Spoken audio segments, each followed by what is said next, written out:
Благодарам, почитувани колешки и колеги. Мојот предлог за измена на дневниот ред на денешната седница е да се тргне третата точка од дневниот ред. Таа се однесува на предлог законот за статус на бесправно изградените објекти.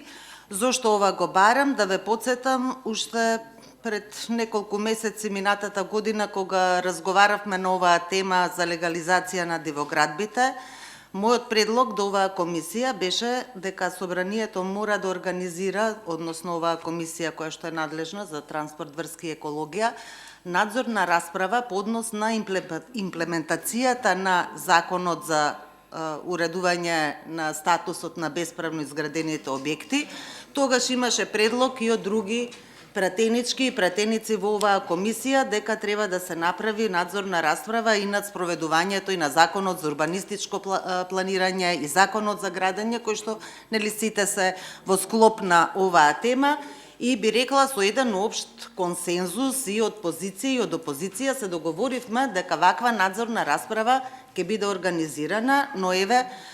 неколку месеци тоа не се случи. Мислам дека ние не можеме да пристапиме по измени на овој, односно сега усвојување на нов закон за легализација на дивоградбите, без да ги имаме потребните податоци и информации и од страна на надлежните институции, и од страна на експертите и граѓанскиот сектор, бидејќи веќе 10 години кај нас е на сила законот за легализација на дивоградби, кои што се изградени нели до март 2012 година. 11, значи 10 полни години законот е на сила со продолжување на рокови и така натаму. И состојбата која ја знаеме е дека ова законско решение не ја исполнило целта за која тогаш Собранието и понатаму други состави на Собранието го продолжувале рокот, затоа што прво ниту сите дивоградби изградени до март 2011 се легализирале, не знаеме повторно од кои причини,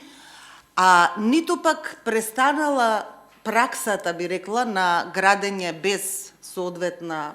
дозвола за градење, затоа што сите сме сведоци дека бројот на дивоградби се повеќе расте и ова не е решавање на проблемот да ние постојано овозможуваме нова легализација на дивоградбите, бидејќи така праќаме една индиректна порака до граѓаните дека може да градат без градежна дозвола и потоа во некој момент во Собранието заради затекнатата состојба на терен пратениците ќе донесат повторно закон за да можат да ги легализираат дивоградбите. И затоа мислам дека навистина ова премногу сериозно прашање, да не зборувам дека практично ние ги дискриминираме граѓаните кои што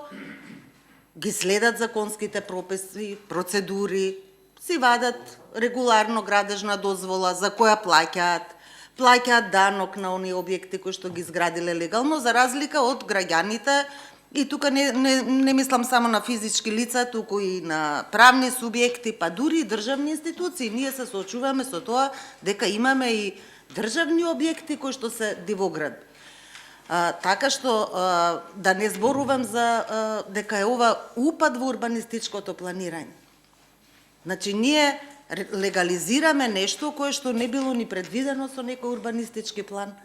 А сите знаеме, особено во урбаните средини, дека